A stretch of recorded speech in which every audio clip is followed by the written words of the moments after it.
Hey everyone, today's video is about how people had fun in the Middle Ages. No social media, but still plenty of fun.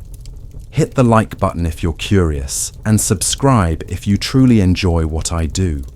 And write in the comments where you're watching from and what time it is.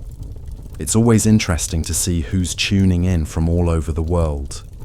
Turn the lights down low, get cozy, and let's head into the past. What we did for fun before TikTok memoirs from the 13th century. When the sun set behind the towers of Notre Dame on that October evening in 1248, I had no idea that 70 years later, I would be sitting in a monastery cell, recording these lines with a trembling hand. I was 22 then, and the whole world seemed like an endless fair of entertainment. Now, as my bones ache from the dampness and my eyes water in the candlelight, I understand. We knew how to have fun in ways you people of the future cannot even imagine. My name was Etienne de Montfort, not to be confused with the great Simon, though there was distant kinship. I was the younger son of a minor nobleman from Champagne, and my life flowed between Paris, where I studied theology at the university, and my father's ancestral castle, where I helped manage the lands during summers. But most importantly, I lived in an era when entertainment wasn't just a way to kill time, but an art of soul survival in a world where death lurked around every corner. Dance as prayer, prayer as dance. Picture the square before the Cathedral of Saint-Germain on the feast day of St. John the Baptist. The June sun is already high, but the air still carries the freshness of morning dew. The bells have just finished ringing terce, and down the stone steps flows a crowd, from noble ladies in brocaded gowns to craftsmen in leather aprons. And then, as if by some invisible signal, everyone begins moving in unified rhythm. The carol, that's what we called our circle dance, wasn't mere amusement. It was living prayer, where each step held meaning, each turn of the body was an address to heaven.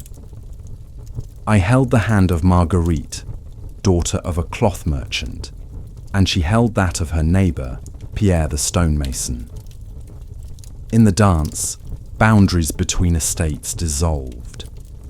The Count de Blois spun alongside a baker, while the abbess from Saint-Denis laughed holding hands with two young clerics.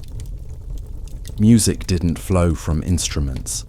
Those were considered devilish in church quarters, but from our voices.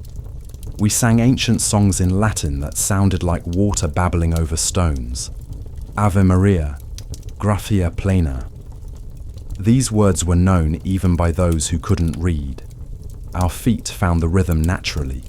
3 steps right, a bow, 3 steps left, raise hands to heaven. But you should know, the church didn't always approve. I remember how Father Guillaume would stand in the cathedral doorway, his face dark as a thundercloud, watching our revelry. Sometimes he would stride out, his black robes billowing, and scatter us with harsh words about the dignity of holy ground. We would retreat to the market square, but the dance continued. How could it not? When your soul needs to soar, stone walls cannot contain it. The most memorable carol of my youth happened during the harvest festival of 1249. King Louis IX, later St. Louis, had just returned from his first crusade, wounded but victorious. The entire city celebrated for 3 days. I remember how the Queen Mother, Blanche of Castile, emerged from her palace and joined our circle. Imagine the Regent of France holding hands with fishmongers and scribes, her silk slippers stepping on the same cobblestones where horses had relieved themselves hours before. That night, As wine flowed like rivers and torches turned the square into a cathedral of moving shadows, I understood something profound about entertainment in our time. We didn't watch others perform for us. We were the performance. Every person was both audience and actor, and our joy was collective, shared, like bread broken among friends. The theatre of the streets. If you think entertainment meant sitting passively, staring at a screen, you understand nothing about medieval life. Our theatre happened everywhere, in marketplaces, church porches, castle courtyards, even in cemeteries on feast days, and we were all part of it. I recall a particular morning in early spring 1250 when the mystery players came to perform the Passion outside Notre Dame. The entire western facade became our stage, with Christ dragging his cross down those very steps where kings were crowned and criminals condemned. But this wasn't professional theatre as you know it. Half the town participated. Godfroy the baker played Pontius Pilate, still wearing his flour-dusted apron beneath borrowed purple robes. His wife Marie portrayed the Virgin Mary, weeping real tears. Their youngest son had died of fever the previous winter, and her grief was genuine, terrible, beautiful. The man playing Christ was actually a convicted thief who'd been granted reprieve specifically for this performance.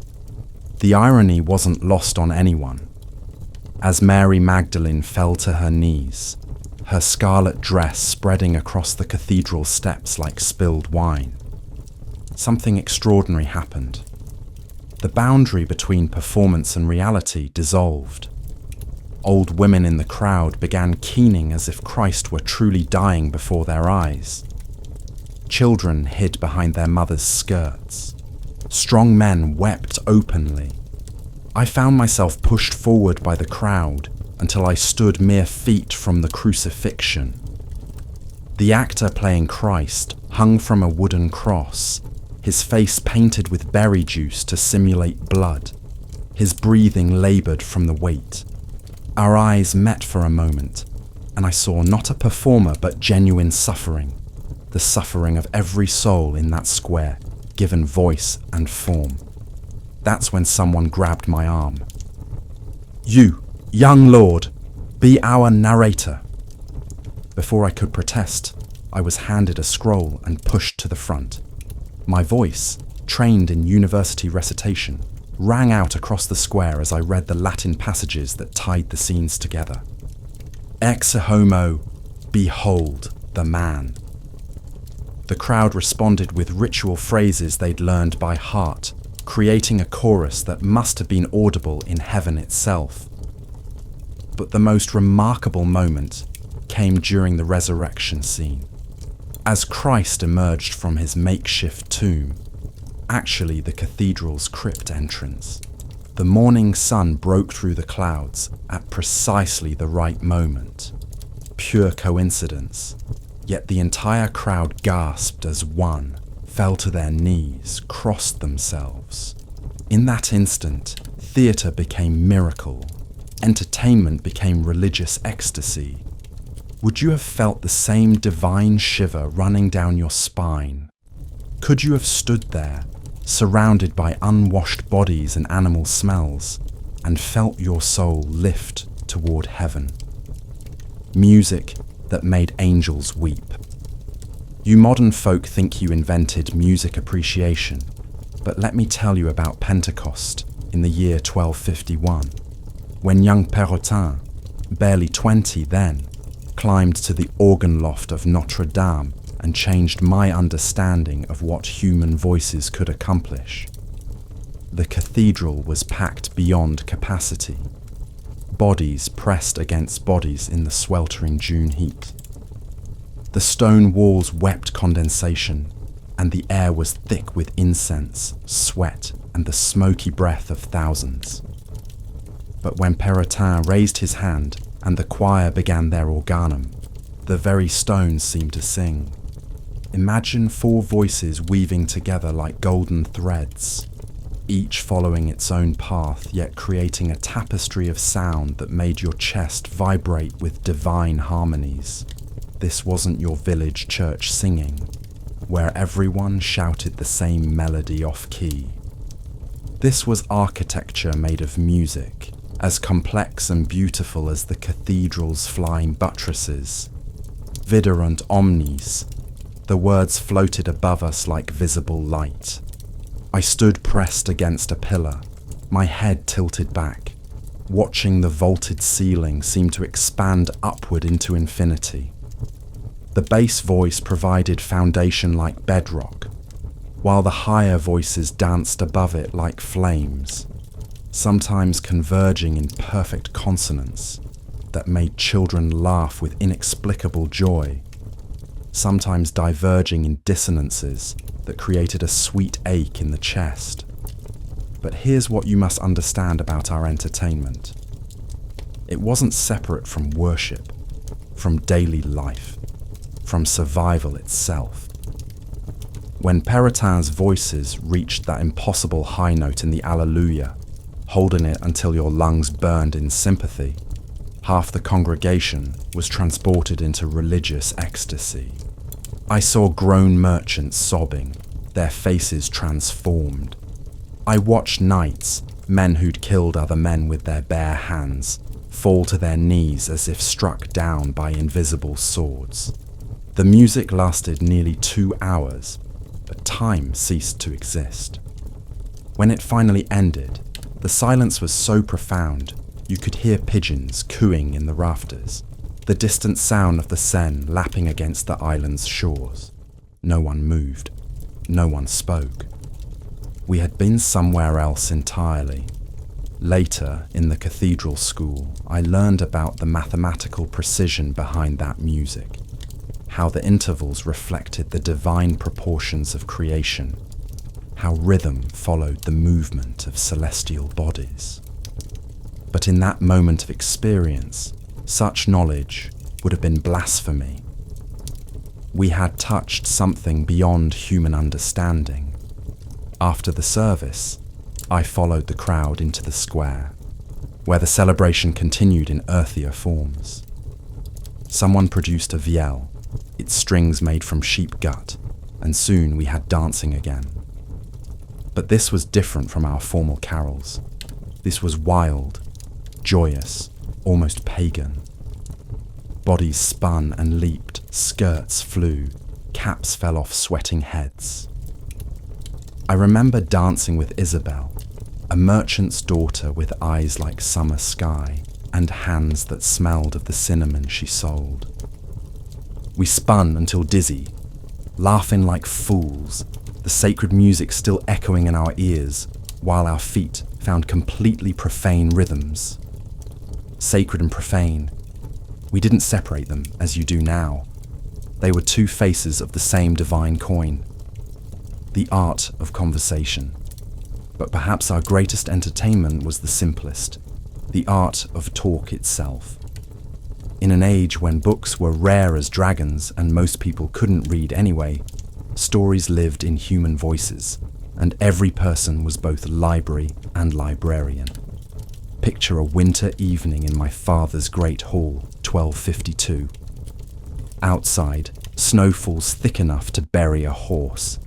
Inside, the fire crackles in the massive hearth, sending shadows dancing across tapestried walls. The servants have cleared away the remains of our evening meal: roasted capon, barley bread, pears poached in wine, and now comes the true feast.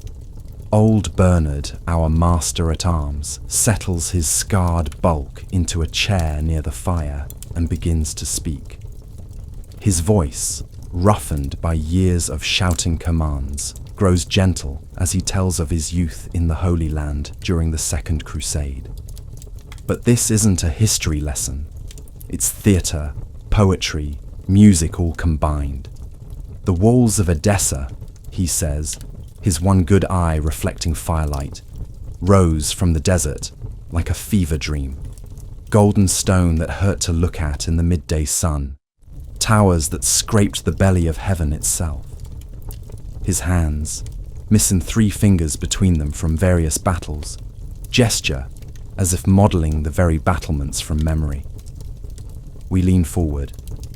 Myself, my sister Alex, our cousin Robert, even the servants who should have been clearing tables, but instead cluster in the shadows to listen. When Bernard describes the sound of Saracen war drums, his voice becomes percussion itself, making the rhythm with his remaining fingers against the wooden arm of his chair. When he tells of Christian knights charging through dust clouds, his voice rises to a battle cry that makes our hearts hammer. But the most mesmerizing moments come when he speaks of quieter things. The taste of dates purchased in Damascus markets, the sound of Islamic prayers floating over Christian camps at dawn, the way desert sand felt different from French soil beneath a warrior's feet.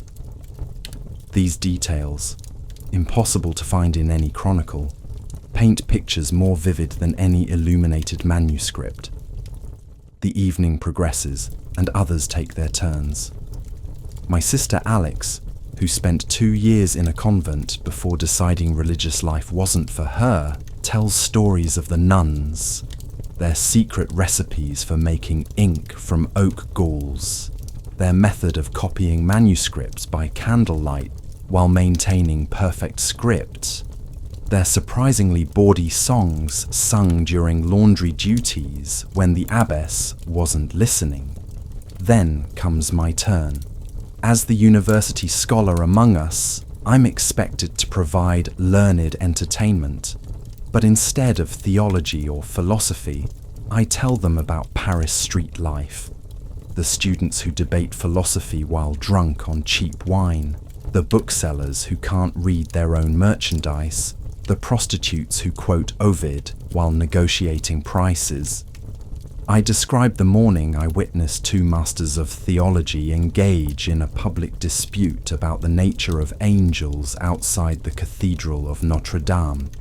Their argument grew so heated that a crowd gathered, taking sides, shouting encouragement like spectators at a cockfight. "How many angels can dance on the head of a pin?" one scholar demanded, his voice cracking with passion. The crowd roared with laughter, but the question was serious. It touched on the nature of the infinite, the relationship between physical and spiritual realms. The debate lasted 3 hours until both men collapsed from exhaustion and had to be carried home by their students. But here's the remarkable part. Half the crowd followed them, continuing the argument in taverns and market squares, turning abstract theology into popular entertainment. As I tell this story, I watch faces around our fire. My father nods approvingly. He appreciates learning, even if he can barely write his own name. The servants giggle at the image of great scholars behaving like common brawlers. My sister raises an eyebrow, silently questioning whether such frivolous pursuits justify the cost of my education. But the magic happens when the stories begin connecting, when Bernard's tales of Eastern wisdom relate to my accounts of university learning, when Alex's convent experiences echo themes from both.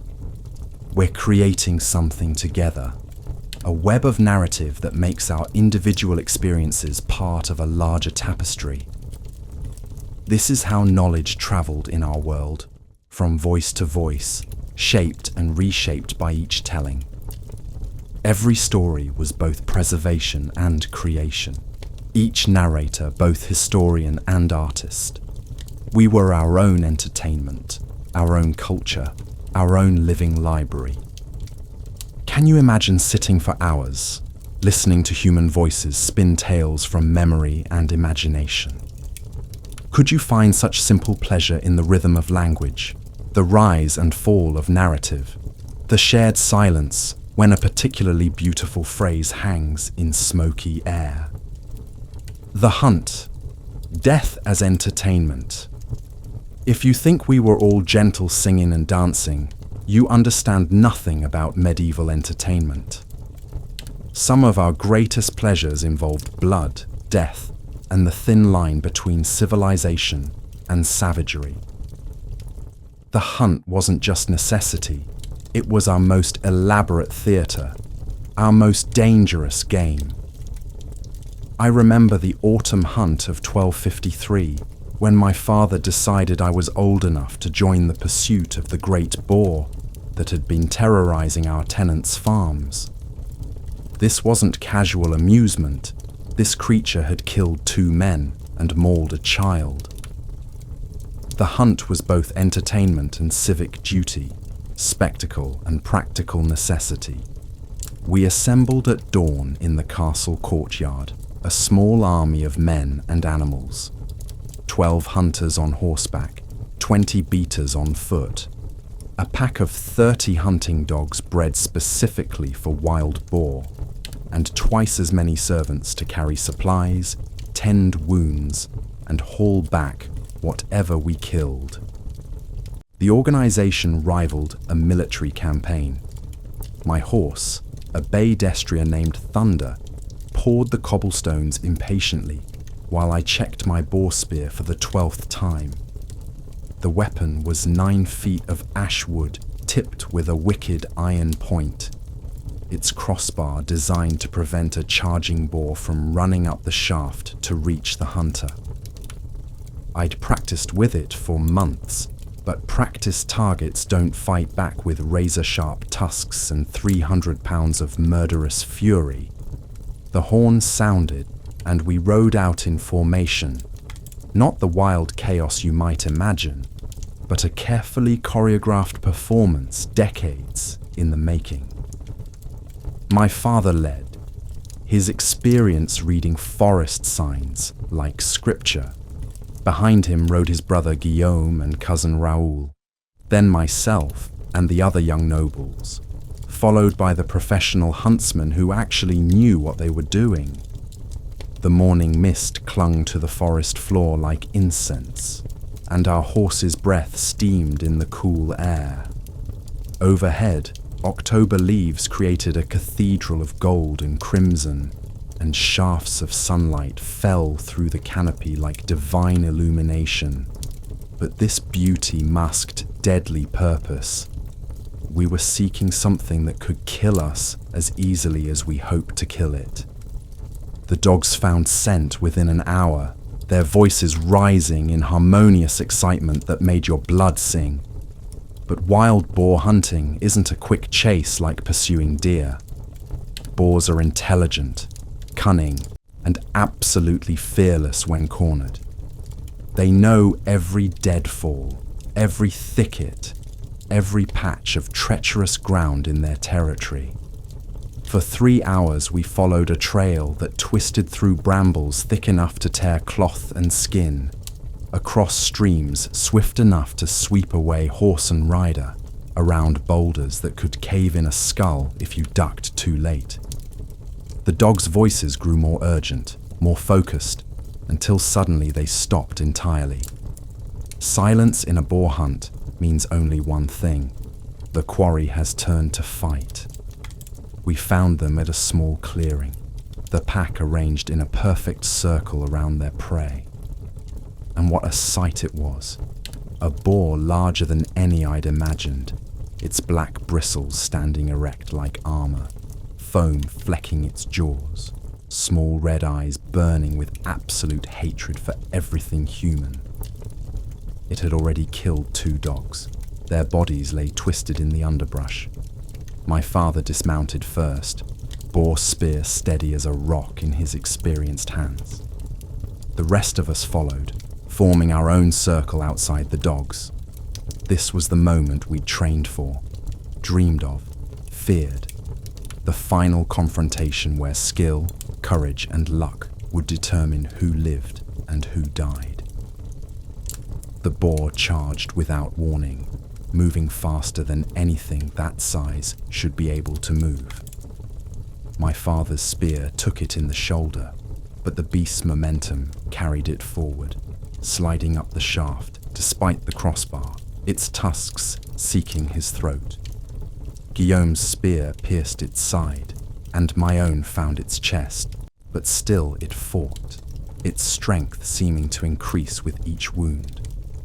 Blood sprayed across fallen leaves. Whose blood? I couldn't tell in the chaos.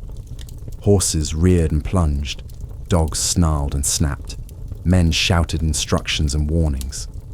The boar's squeals could have wakened the dead, and through it all, a terrible beauty. The raw drama of life and death played out with absolute commitment by every participant. When the beast finally fell, silence returned to the forest like a benediction. We stood panting, bloodied, exhilarated, our spears still raised though the danger had passed. Looking around at my companions' faces, flushed with victory, bright with the peculiar joy that comes from surviving mortal peril, I understood something profound about medieval entertainment. We didn't separate ourselves from nature, from death, from the fundamental truths of existence. Our pleasures were immediate, physical, dangerous. When we sought thrills, we risked everything. There was no safety net, no guarantee of survival, no authority to call when things went wrong. The boar was hauled back to the castle on a wooden sledge, and that evening we feasted on its flesh while musicians sang of our brave deeds, already transforming raw experience into art, entertainment into legend. But the taste of fear still lingered in our mouths, making the meat sweeter, the wine stronger, the laughter more precious. Would you have stood your ground when 300 pounds of fury charged straight at you? Could you have found entertainment in mortal danger, pleasure in the possibility of death? Festivals, when the world turned upside down. But perhaps our strangest entertainment came during the great festivals, when normal society collapsed and chaos became the rule. If you think you understand medieval life from books about kings and knights, you know nothing about the Feast of Fools, when peasants became kings and kings became jesters, when the lowest servant could mock the highest lord with impunity. December 28th, 1254, the Feast of the Holy Innocents, though we called it the Festival of Fools. The entire social order of Christendom turned inside out for one glorious, terrifying day. I was in Paris then, finishing my studies, and what I witnessed would have made the Pope himself weep or laugh, perhaps both. It began at dawn in the Cathedral of Notre Dame, where the youngest choir boy was elected bishop for the day.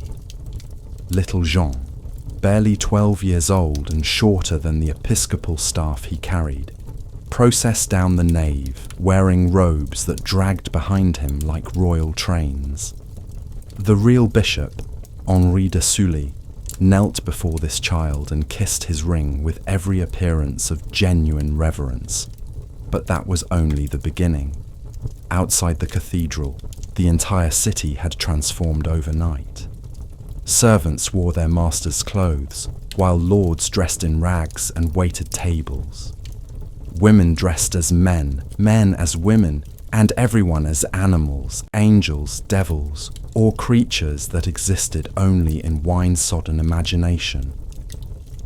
I found myself swept up in a procession that snake danced through the streets, led by a Pope of Fools, riding backward on a donkey while wearing a mitre made of cabbage leaves. Behind him capered the College of Fools, university masters and students playing the parts of cardinals, archbishops and abbots, their fake vestments decorated with turnips instead of jewels. their Latin chants nothing but gibberish set to sacred melodies. The crowd roared its approval as we passed, windows filled with faces bright with laughter, and flower petals rained down from upper stories. But this wasn't mere parody. It was revolution disguised as entertainment, social criticism wrapped in foolishness so thick that authorities couldn't suppress it without seeming to lack humour themselves. We stopped in the market square, where a stage had been erected from wooden planks and barrel ends.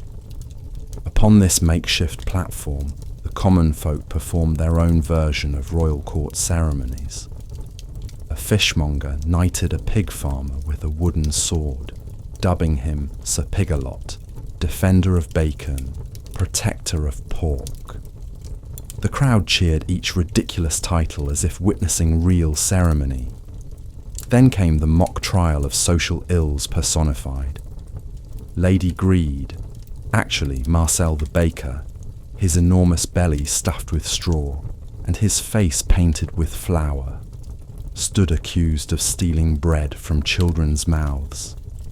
His defense was a masterpiece of satirical rhetoric that would have earned him a beating on any other day. But today, as laughter thundered across the square, even the real authorities present, tax collectors, church officials, minor nobles, joined in the mirth. The afternoon brought darker pleasures. Traditional hierarchies dissolved so completely that genuine anger began seeping through the entertainment. I watched a group of servants force their lord to drink from the same bucket where dogs watered, while the crowd chanted, "Equality, equality," with increasing intensity. What had begun as play was becoming something more dangerous, more real. In the university quarter, masters found themselves literally put in the stocks by their students, pelted with eggs and rotted fruit while being lectured about their failures as teachers. The irony was exquisite. The very people who spent their lives analysing authority found themselves subject to its complete inversion. As evening approached, the revelry grew wilder, more uncontrolled. Wine flowed like rivers, inhibitions vanished like morning mist, and the thin veneer of civilization cracked to reveal something primal underneath. I saw a group of nuns, actual nuns, dancing around a fire while singing drinking songs that would have scandalized a tavern keeper. I watched knights playing children's games with deadly seriousness, rolling dice for each other's horses and armor.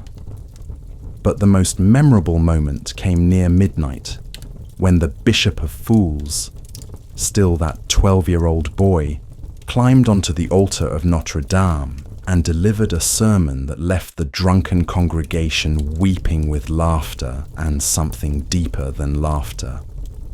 "Beloved brothers and sisters in folly," he piped in his unchanged voice, "we gather tonight to celebrate the greatest truth of all, that in God's eyes we are all equally ridiculous.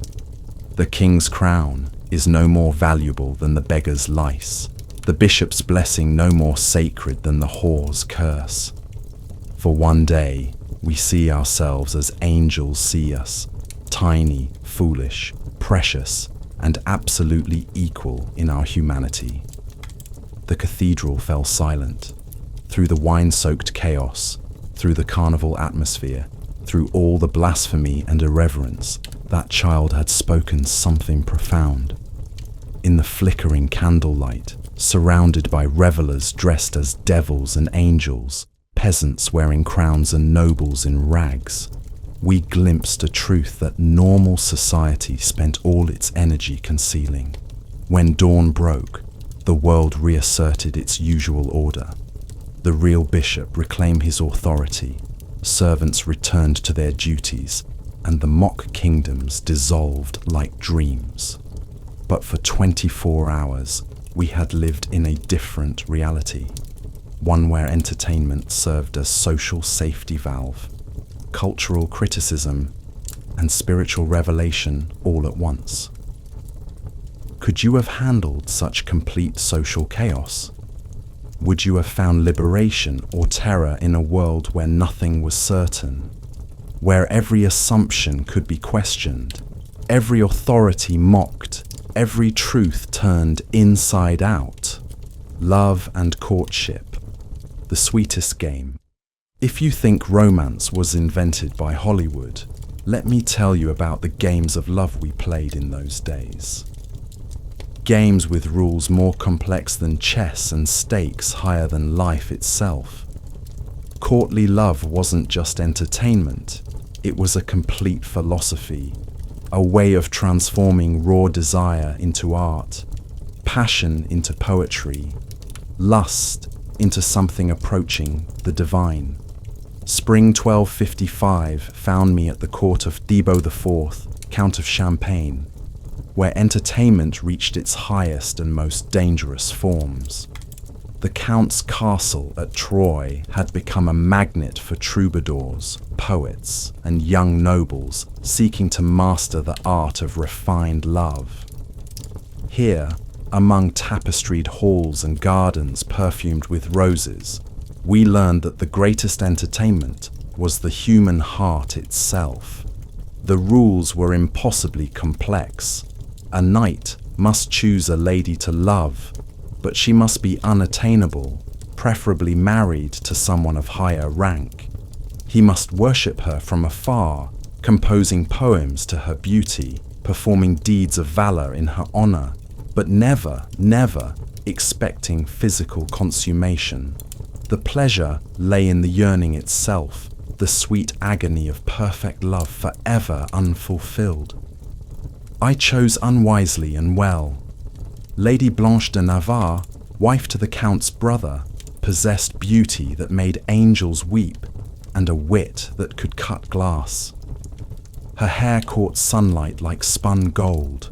Her eyes held depths that promised wisdom and damnation in equal measure. She was 30 to my 25, infinitely sophisticated, absolutely forbidden, and therefore perfect. The game began with glances. During the evening meal, seated at tables arranged in strict hierarchy, I would look toward the high table where she sat beside her husband. Sometimes our eyes would meet across the great hall, and in that instant of connection, my heart would stop like a clock whose spring had broken. She would smile, barely a curve of lips, visible only to me, then turn away, leaving me trembling like a schoolboy. Next came the poems. I spent hours crafting verses in the new style, where every metaphor compared my beloved to elements both earthly and divine. Her eyes were stars, her voice was music, her breath was spring air, her slightest movement was prayer made visible. The poems weren't about her, really. They were about the state of loving her, the way desire could transform a man from beast to something approaching angel. When dawn's first light touches tower stone, and birds begin their morning prayer alone, my heart flies swift to where my lady dwells, and there in worship kneels, and always tells of love that burns yet never asks reward, save one sweet glance from my beloved Lord. I would slip these verses under her door, hide them in her prayer book, bribe servants to place them among her sewing. She never acknowledged them directly, but sometimes at dinner, she would wear colours I had mentioned in my latest poem, or arrange her veil in a way that seemed to echo a metaphor I had crafted. These tiny signs kept me alive with hope and mad with longing. The formal courtship rituals provided structure for our impossible romance. During the evening entertainments, when minstrels sang and dancers performed, she might request a particular song, and I would understand that the request was meant for me, that the lyrics spoke her feelings more clearly than any direct conversation could. One evening, as a troubadour sang of a knight who died for love of an impossible lady, she touched her husband's arm and whispered something that made him laugh. But her eyes were on me as she spoke, and I knew with the certainty that comes from total madness, that her words were meant for my ears alone. The most exquisite torture came during the dancing. Social protocol demanded that knights dance with ladies, but a complex etiquette governed these interactions. I could ask for her hand during certain dances, could hold her fingers for the prescribed duration, could guide her through the formal steps, all while maintaining perfect propriety and dying inside from the nearness of her. I remember one particular evening when we danced the estampi, a quick, intricate dance that required partners to move in close coordination. Her hand in mine was warm silk.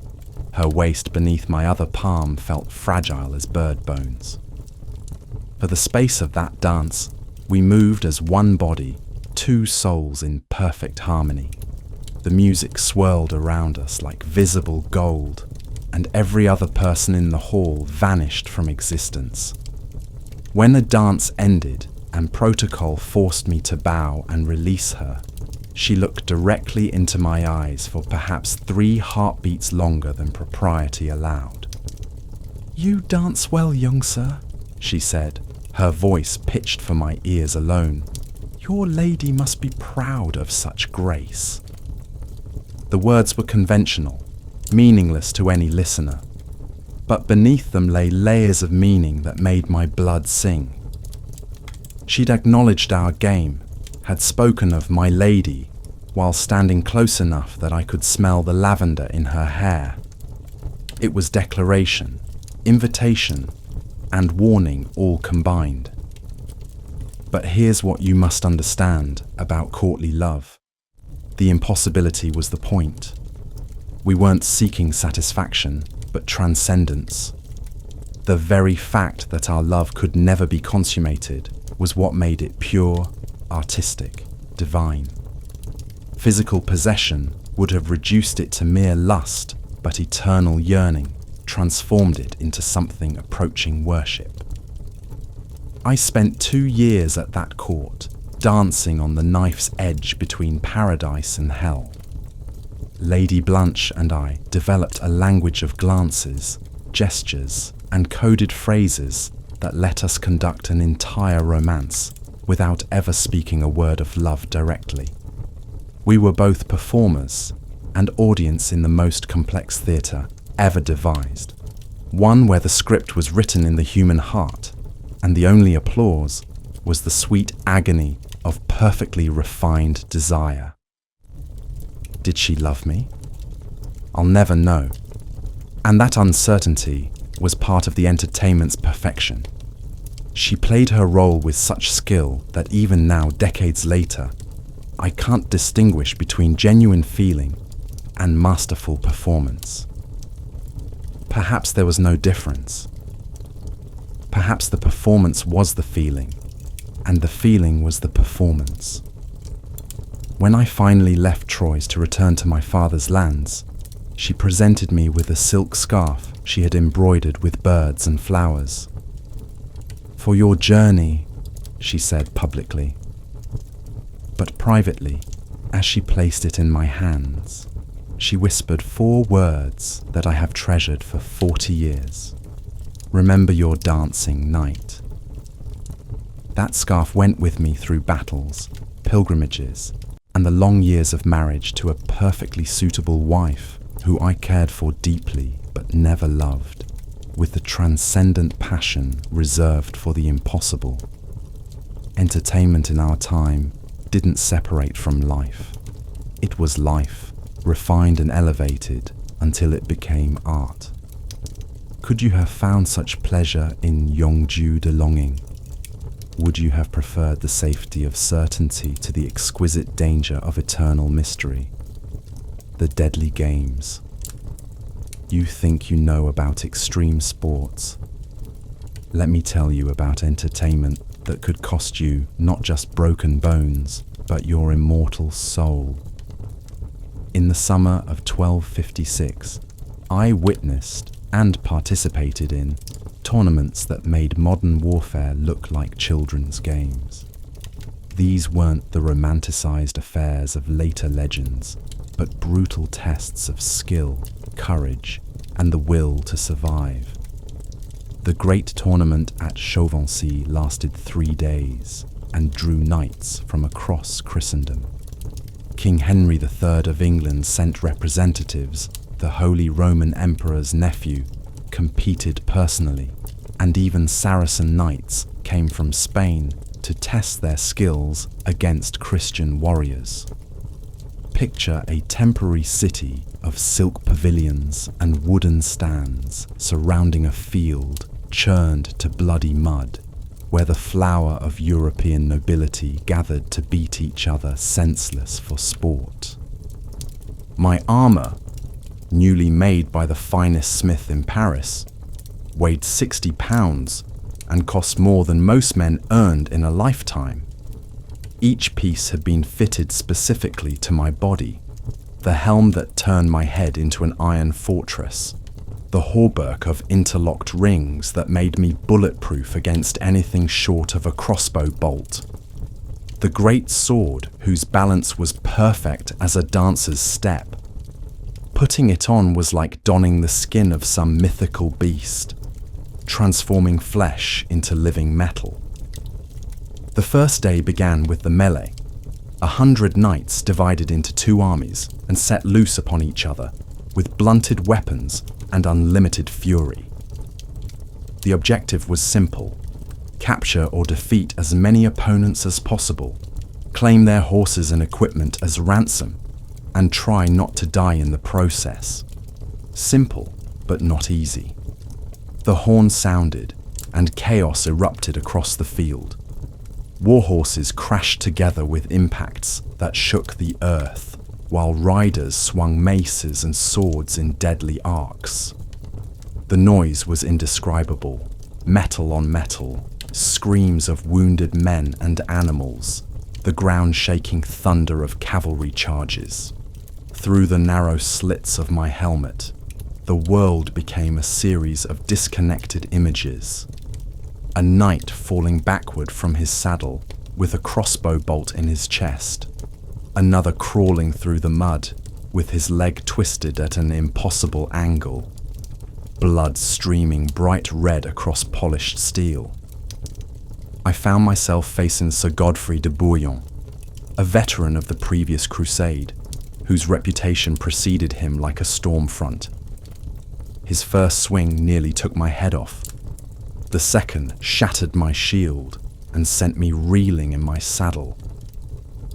For 10 minutes, we exchanged blows that would have killed unarmored men, each strike precisely calculated to find the weak points in our respective defenses. The turning point came when his horse stumbled in the churned ground. For just an instant, his balance shifted, and I drove my sword point into the joint where his arm met his shoulder. The blade found the gap between armor plates, and suddenly his right arm hung useless at his side. He yielded immediately. Surrender was the only alternative to death or permanent maiming. But here's what separated medieval entertainment from modern sports. The stakes weren't symbolic. When Sir Godfrey yielded, his horse, armour and weapons became my property. He would remain my prisoner until a family could raise ransom equal to a knight's income for 2 years. This wasn't a game with reset buttons. It was economic warfare disguised as sport. The second day brought individual combats, where knights fought one-on-one, while the assembled nobility watched and wagered enormous sums on the outcomes. I was matched against a Spanish knight whose armour gleamed like silver and whose horse danced like music made visible. We fought with rebated swords, their edges deliberately blunted. But rebaited steel can still cave in a skull or break an arm to splinters. The combat lasted an hour, until both of us were so exhausted we could barely lift our weapons. Every breath inside my helmet sounded like a bellows, and sweat poured down my face in streams that blinded me. My opponent's strikes grew slower, wilder, until finally he stumbled, and I managed to hook my sword behind his knee, sending him crashing to the ground. He yielded, and the crowd erupted in cheers that seemed to come from another world. But the most dangerous entertainment came on the third day: the joust. Picture two armored knights thundering toward each other at full gallop, each carrying a 12-foot lance aimed at the other's chest, seeking to knock his opponent from the saddle or die trying. The mathematics were simple and terrifying. Two horses weighing 1,000 pounds each, running at 30 miles per hour, plus two men in full armor wielding wooden spears with steel points. The combined force of impact could shatter every bone in a man's body. I drew lots to face Sir William Marshall, not the great Marshal himself, who was already legend, but his nephew, a young knight with something to prove and everything to lose. As we took our positions at opposite ends of the list, separated by a wooden barrier to prevent head-on collisions between the horses, I felt that peculiar mixture of terror and exhilaration that marked all great medieval entertainment. My destrier Thunder knew his business.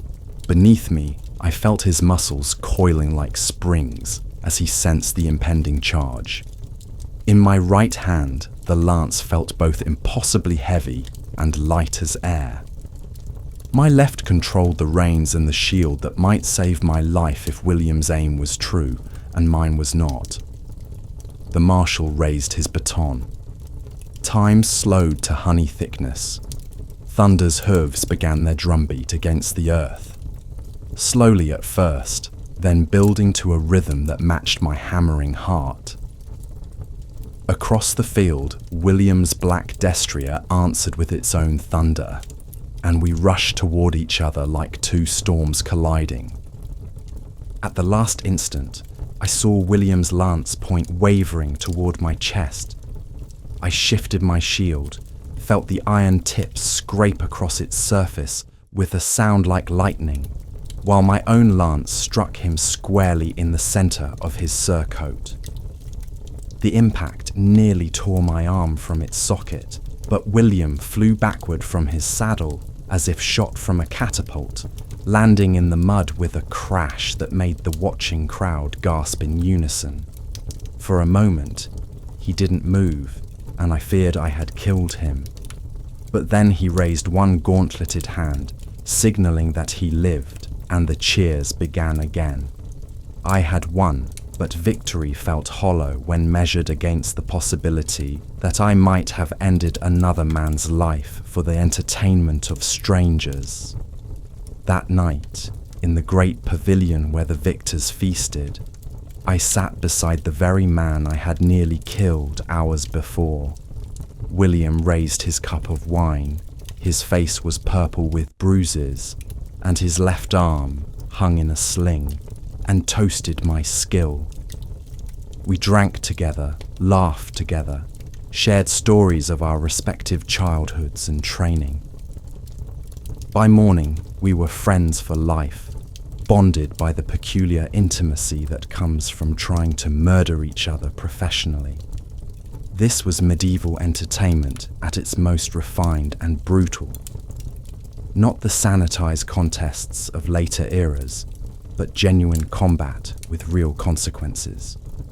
We didn't separate sport from warfare, performance from reality, entertainment from the fundamental business of life and death. Every tournament was a rehearsal for actual battle. Every joust a reminder that life hung by threads so thin that only skill, luck, and God's grace kept us breathing. The church condemned such contests as occasions of sin, opportunities for pride, wrath, and greed to flourish. They weren't wrong. I saw knights bankrupted by ransoms, marriages destroyed by tournament injuries, young men crippled or killed in their prime for the sake of glory and prize money. But we couldn't stop. The danger was what made it entertainment, the possibility of death, what made victory sweet. Would you have climbed onto that warhorse, knowing you might not climb down? Could you have found pleasure in sport where defeat meant financial ruin and victory required you to harm other men? Or would the stakes have been too high for your modern sensibilities? The long evenings, stories that shaped souls. But not all our entertainments involved bloodshed or public spectacle. Some of our deepest pleasures came in the quiet hours, when winter winds howled outside thick walls and the only light came from fire and candle. These were the times when stories lived and breathed, when entertainment became education, when the past spoke to the present in voices that made your soul shiver. I spent the winter of 1256 at the court of Eleanor of Provence, Queen of England, where the art of storytelling reached heights that would make your modern novelists weep with envy.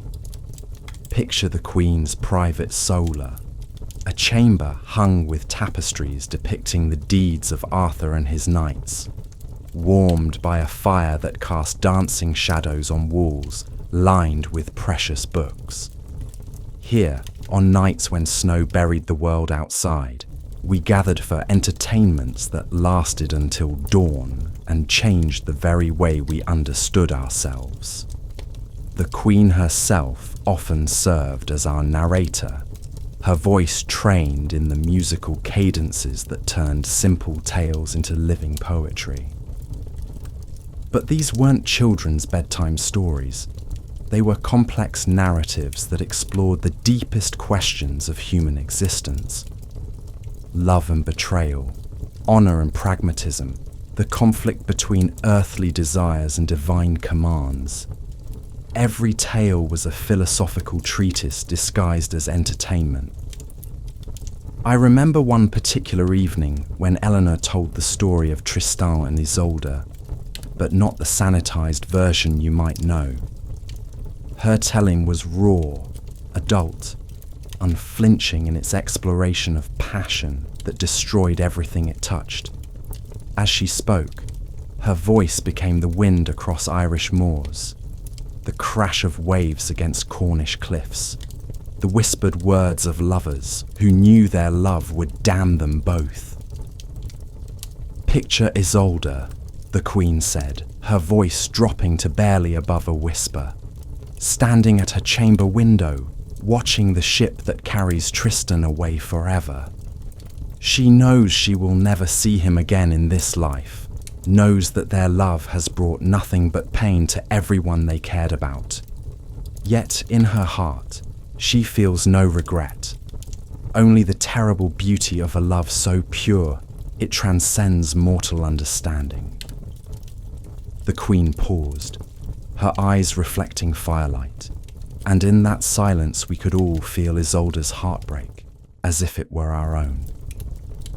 Around the circle, hardened knights wiped away tears, while their ladies stared into the flames, perhaps thinking of their own impossible loves, their own choices between duty and desire. But the story didn't end with Isolde's grief. Eleanor continued, weaving threads that connected the lovers' tragedy to larger themes.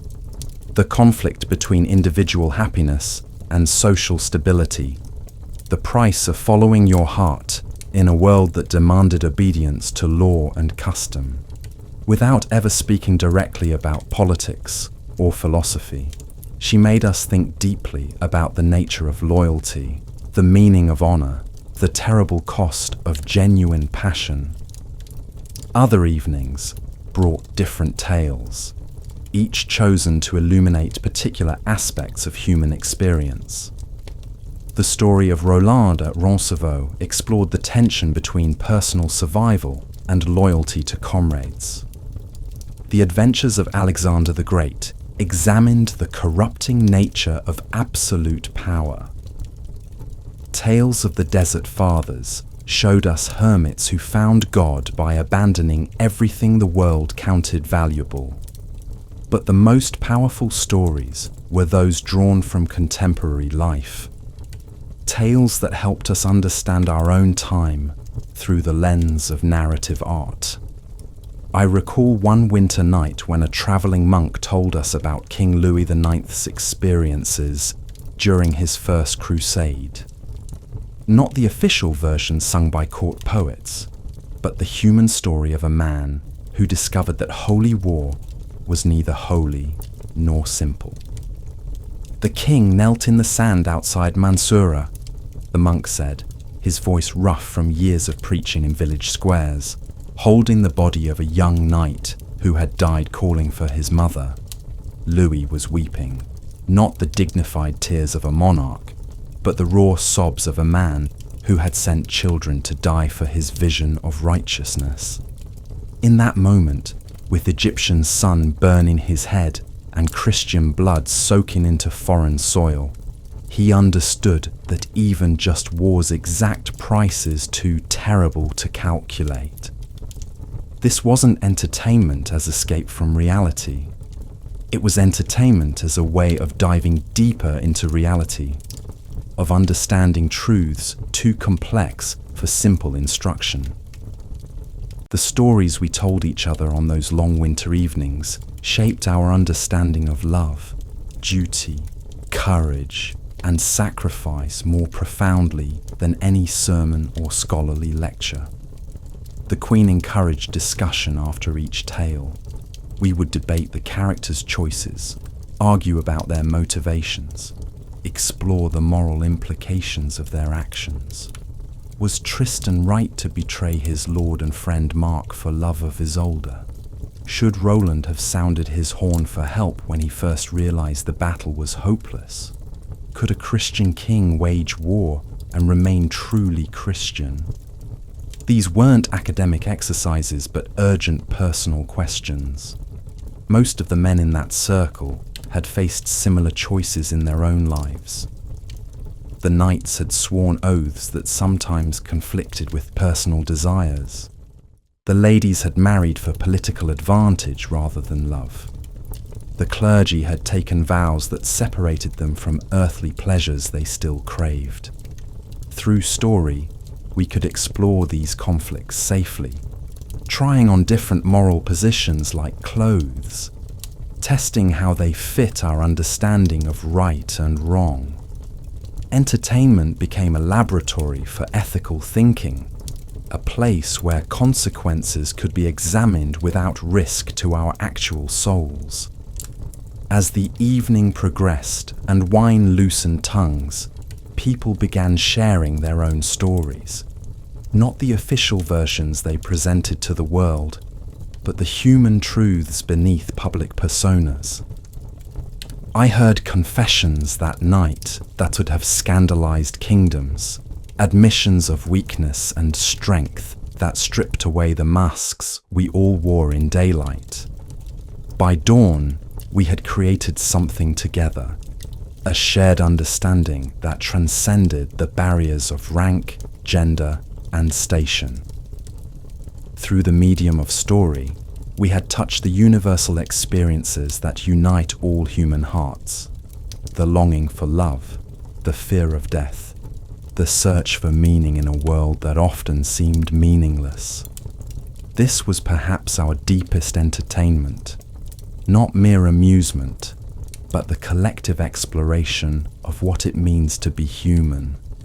In an age without psychology, without sociology, without the analytical tools you take for granted, stories served as our means of understanding ourselves and our world. Could you have sat still for hours, listening to tales without pictures, without music, without any stimulus but the human voice and your own imagination?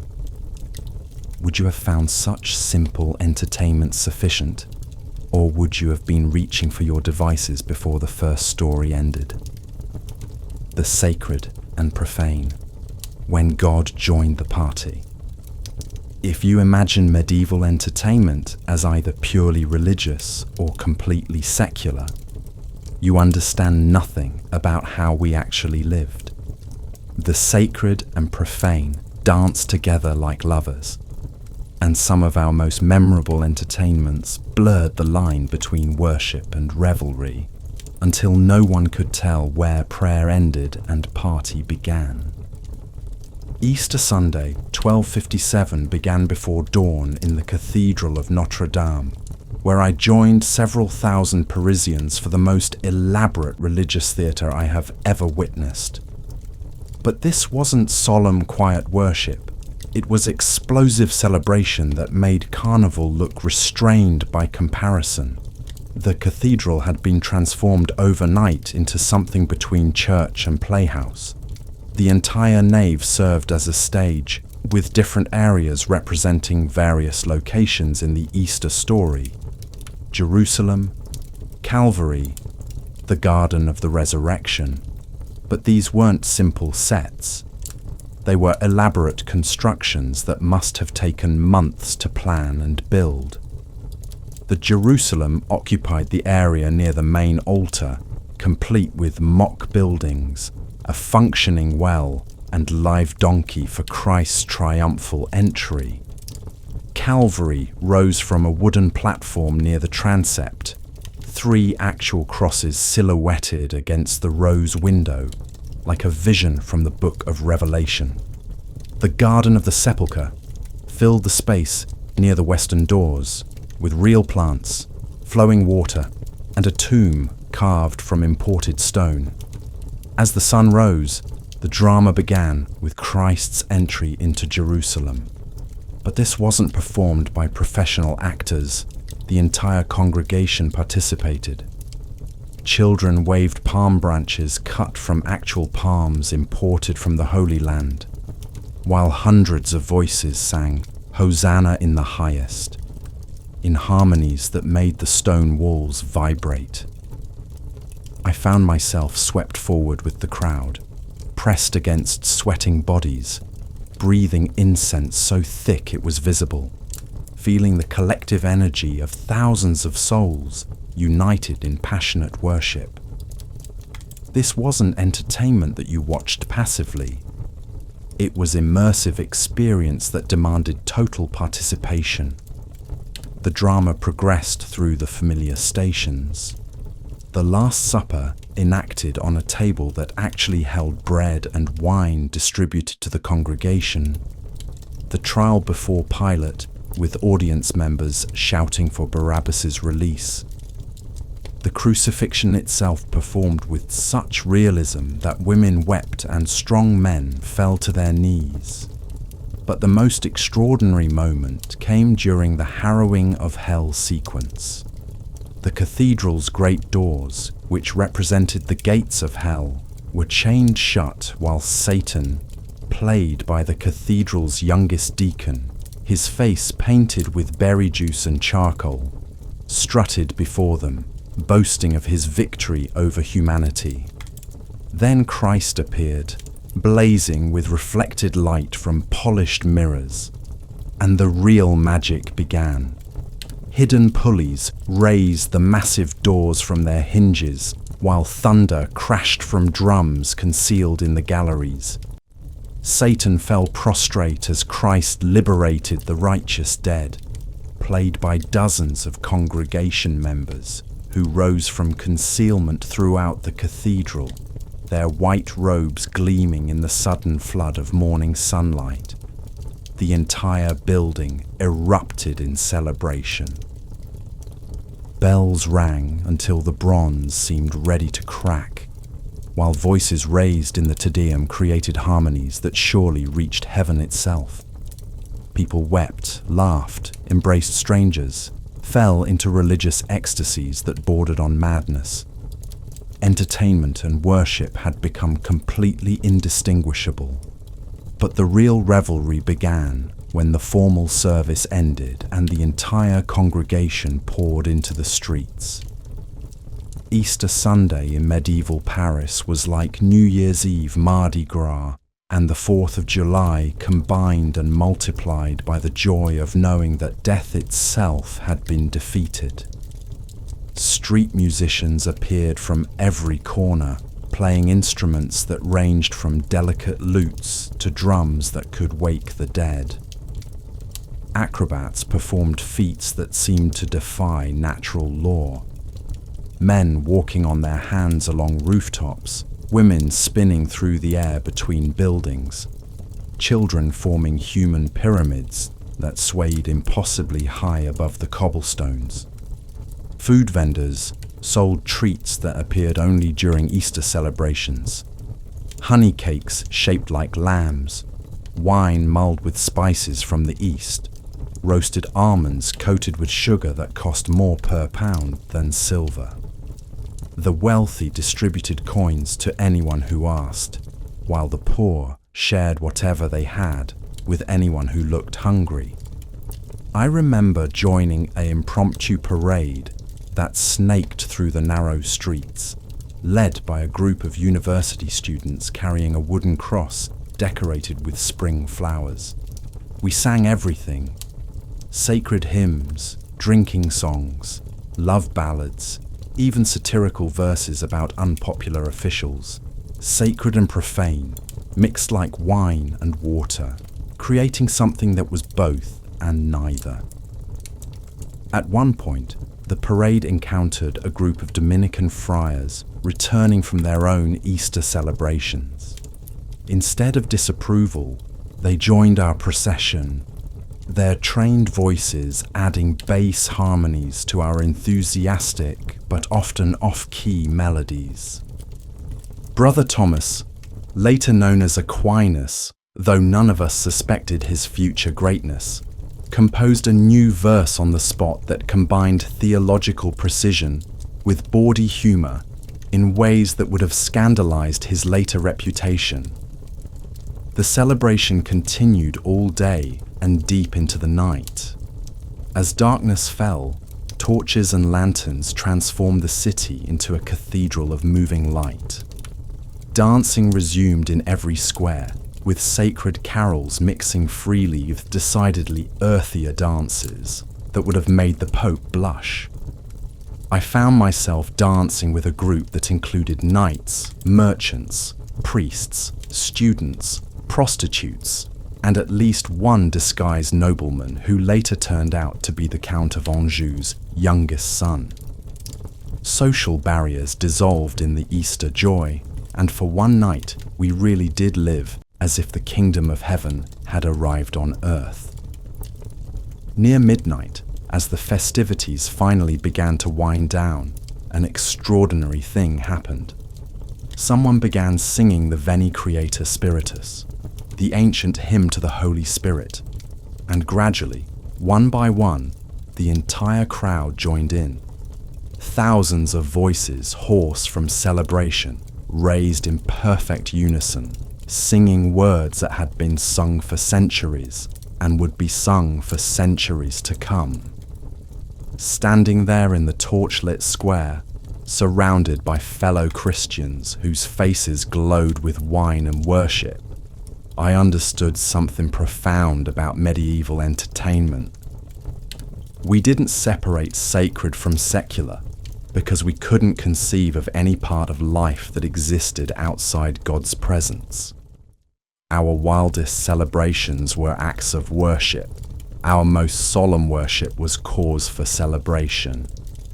When the last note of the hymn faded into the night air, people began drifting toward their homes, still humming, still glowing with the peculiar joy that comes from perfect community.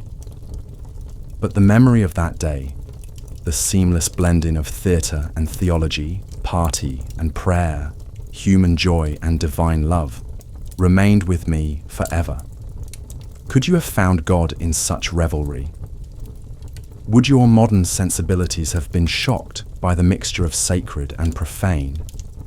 Or would you have understood that in medieval eyes, everything holy was also human, and everything human could be holy? The final hunt. When entertainment became destiny. By the autumn of 1258, I thought I understood entertainment completely. I had danced until dawn, fought in tournaments, composed love poems, and joined celebrations that lasted for days. But I had not yet learned that our greatest medieval entertainment was life itself. The ultimate game where every choice mattered, and the final prize was nothing less than the salvation of your immortal soul. The call came on a morning when October mist clung to the Seine like incense, and the leaves of Paris glowed gold in slanted sunlight. A messenger bearing King Louis IX's personal seal rode into our courtyard, his horse lathered with sweat, his face grave with importance. The king was assembling another crusade, and every Christian knight in France was summoned to take the cross. Here was the ultimate entertainment, not mere game or spectacle, but the grand adventure that promised to transform participants into heroes of both earthly and heavenly kingdoms. The crusade offered everything medieval nobility craved: glory, wealth, adventure, and the chance to serve God while indulging every masculine appetite for violence, travel, and conquest. I took the cross in Notre Dame Cathedral on November 15th, 1258, kneeling before the same altar where I had watched Easter celebrations the year before. But this ceremony was different, quieter, more solemn, charged with the terrible weight of permanent commitment. When the bishop sewed the red cross onto my surcoat, I felt my old life ending and something else beginning. The months of preparation became entertainment in themselves, not the passive amusement you know, but the active joy of purposeful activity. My father's armourer worked day and night to create equipment that would keep me alive in the desert heat of Egypt or the Holy Land. New techniques from the East were incorporated: lighter mail, better ventilation, weapons balanced for fighting Saracen warriors who moved like quicksilver and struck like lightning. But the real entertainment was mental preparation, studying maps of the Holy Land, learning Arabic phrases, listening to veterans describe the peculiar challenges of Eastern warfare. Every evening brought gatherings where crusaders shared knowledge, told stories of previous expeditions, and speculated about the adventures awaiting us. I remember one particular night when Geoffrey de Joinville, the chronicler who would later record King Louis's deeds for posterity, described his experiences during the previous crusade. His stories weren't the heroic legends sung by court poets, but human accounts of men struggling to maintain honor and faith in circumstances that tested both to their breaking points. "You must understand," Geoffrey said, his scarred hands gesturing in firelight, "that everything you think you know about warfare, about courage, about what it means to be a Christian knight, all of it will be tested in ways you cannot imagine. The desert doesn't care about your noble bloodline. Saracen swords cut through French pride as easily as through flesh. And when you're dying of thirst under a sun that feels like God's punishment, you'll discover whether your faith is real or just beautiful words." Such warnings should have discouraged us, but they had the opposite effect. We were young, strong, certain of our righteousness and our ability to succeed where others had failed. The greater the challenge, the greater the glory of overcoming it. Danger wasn't a deterrent. It was the very thing that made the enterprise worthwhile. The crusade began with pageantry that would have put imperial Roman triumphs to shame. King Louis himself led our departure from Paris, mounted on a white destrier carrying the sacred banner of Saint Denis. Behind him rode the flower of French chivalry, counts, dukes, knights, sergeants, all in gleaming mail, their lances creating a forest of steel points that caught the morning sun like stars. But I learned within weeks that the real crusade bore little resemblance to the glorious adventure we had imagined. The Mediterranean crossing took 3 months instead of 3 weeks, our ship nearly sinking twice in storms that made experienced sailors weep with fear. Half our horses died during the voyage, and many knights arrived in Egypt already weakened by seasickness and dysentery. The siege of Damietta became a lesson in the difference between entertainment and reality. What had seemed like glorious adventure in French castles became brutal endurance test under the Egyptian sun. Days passed in grinding routine, manning walls under arrow fire, digging trenches in sand that collapsed as quickly as you could dig, fighting off disease that killed more crusaders than Saracen weapons. Yet even in these extremities, we found ways to entertain ourselves, to maintain morale and humanity in circumstances designed to strip away both. Evening brought storytelling around cooking fires, with veterans sharing tales that made our current sufferings seem temporary and meaningful.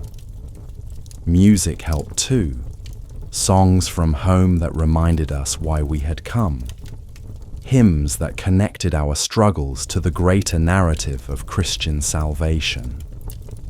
I remember one evening when Brother Francis, a Dominican friar who served as our chaplain, taught us new verses to familiar tunes, songs that transformed our daily experiences into parts of a sacred story. Digging trenches became preparation for the New Jerusalem. Fighting Saracens became imitation of Christ's spiritual warfare against sin. Even dysentery became sharing in the sufferings that would earn us heavenly crowns. The entertainment of crusade wasn't separate from its horror. It was what made the horror bearable, meaningful, even beautiful in its way. We weren't just suffering. We were performing in the greatest drama ever written, with God Himself as our audience and eternal life as our reward for good performance. When King Louis was captured during the Battle of Fariscour, and our entire army found itself prisoners of the Sultan, even that disaster became part of our entertainment. Not amusing, certainly, but engaging in the deepest sense. We were living a story that would be told for centuries, playing roles in a narrative that connected earthly struggles to cosmic purposes. The ransom negotiations, the months of captivity, the eventual release, all of it was entertainment in the medieval sense, not because it was enjoyable, but because it demanded our complete attention, our full humanity, our ultimate commitment to the story we had chosen to inhabit. I returned to France in 1260, 2 years older and immeasurably changed. The entertainment was over, but its effects would last the rest of my life. I had learned that the greatest games are those with real consequences, that the best stories are the ones you live rather than merely hear, that true entertainment transforms the entertained. Would you have taken such risks for the sake of a story? Could you have found meaning in suffering, adventure in uncertainty, entertainment in the very business of staying alive and faithful under impossible circumstances? Epilogue. The entertainment of memory. I write these words in the monastery of Saint Denis, in the year of our Lord 1318, 60 years after that young man took ship for the Holy Land. My hands shake as I hold the quill, and my eyes strain to see the parchment in candlelight that grows dimmer each evening. But my memories burn bright as ever, and in remembering I find entertainment richer than any I knew in youth. You who live in ages yet to come, with devices I cannot imagine, and pleasures I could never dream, perhaps you wonder what we found so amusing in our crude diversions. Dancing in circles, listening to stories, fighting with metal sticks, worshipping an invisible god. How primitive it must all seem from your advanced perspective. But consider this. Every entertainment I have described required something yours may not. Total presence, complete engagement, the commitment of your entire self to the experience at hand. We couldn't record our dances to watch later, couldn't pause our stories when attention wandered, couldn't separate ourselves from our entertainments through screens and distances. When we danced, our feet touched the same earth as our partners. Our breath mingled with theirs, our heartbeats synchronized in real time. When we listened to stories, our imaginations created the pictures, our memories supplied the details, our souls provided the meaning. When we fought, we risked everything on our skill and courage, with no safety nets except prayer and providence. Our entertainment wasn't something we consumed, but something we created. Not distraction from life, but intensification of it. We were never audiences merely. We were always participants, always vulnerable, always fully present to whatever experience we had chosen to enter. The carols we danced became prayers that lifted our souls toward heaven. The stories we told became maps for navigating moral complexity. The songs we sang became bonds that united us across all divisions of birth and station. The games we played, from chess to tournament combat, became training for the ultimate game of salvation itself.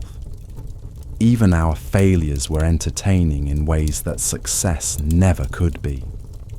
When I fell from my horse during that first tournament, when my voice cracked during solemn chant, when Lady Blanche smiled at another knight's poem instead of mine, these moments of humiliation taught me about my own humanity in ways that victory never could. Now, as I approach the final entertainment, the moment when this earthly game ends and the eternal one begins, I find myself grateful for every dance, every story, every song, every foolish risk we took in pursuit of joy. We lived fully, loved deeply, laughed loudly, wept honestly. We were present to our own existence in ways that perhaps you, for all your advantages, cannot imagine. The bells of Saint Denis are ringing for vespers, and this old monk must put aside his pen to join the eternal entertainment, the worship that connects earth to heaven, time to eternity, human hearts to divine love. But before I go, one final question for you who will read these words in times I cannot picture. In all your sophisticated amusements, your technological marvels, your endless options for pleasure and distraction, do you ever dance until your souls take flight? Do you ever listen to stories until they change who you are? Do you ever risk everything for the sake of joy? Commit everything for the sake of love? Invest everything for the sake of meaning? Or have you gained the whole world of entertainment and lost your own souls in the process? The answer matters more than you know. For in the end, when all devices fail and all distractions fade, what remains is only what we have truly lived, fully, completely, with the entirety of our hearts engaged. That, my distant friends, is the secret of medieval entertainment. We knew that life itself was the greatest game ever invented, and we played it with everything we had. Here end the memoirs of Etienne de Montfort, Knight of Champagne, Crusader, and in his final years, Brother Stephen of Saint-Denis, who died in the peace of Christ on the feast of St. Thomas, December 21st, 1318. May God have mercy on his soul, and may his words serve the greater glory of him who is the source of all true joy.